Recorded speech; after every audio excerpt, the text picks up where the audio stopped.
السلام علیکم ورحمۃ اللہ وبرکاتہ۔ دوستوں، اللہ پاک نے ہم سب کو پھر سے ایک موقع دیا ہے کہ ہم بازار سے کوئی چیز خرید کر لاتے ہیں، دکان سے کوئی چیز خرید کر لاتے ہیں۔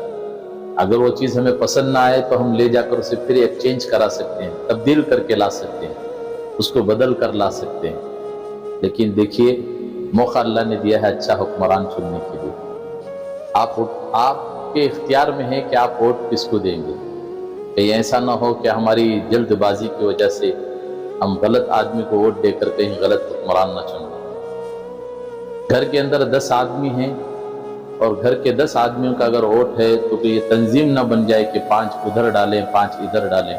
آپ 10 کے 10 بیٹھ کر سوچیں ہمارا 10 آدمیوں کا ووٹ کس آدمی کو ہم ووٹ دیں گے، کسے چنیں گے، یہ آپ کے اختیار میں ہوگا۔ لہذا میں سب سے اپیل کرتا ہوں کہ ایک بہترین حکمران چننے کا ہمیں اللہ نے موقع دیا ہے۔ یہ ووٹ آپ ضائع مت کیجئے، اچھے انسان کو آپ چن کر ووٹ دیجئے گا۔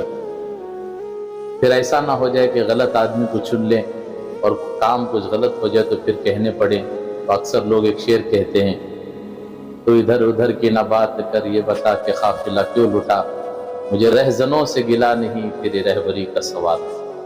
تو ہم اچھے رہبر کو چنیں تو پھر اس شعر کی کوئی ضرورت نہیں پڑے گی، تاکہ ہمارا رہبر اچھا ہو تو ہمارے سارے کام اچھے ہو جائیں گے۔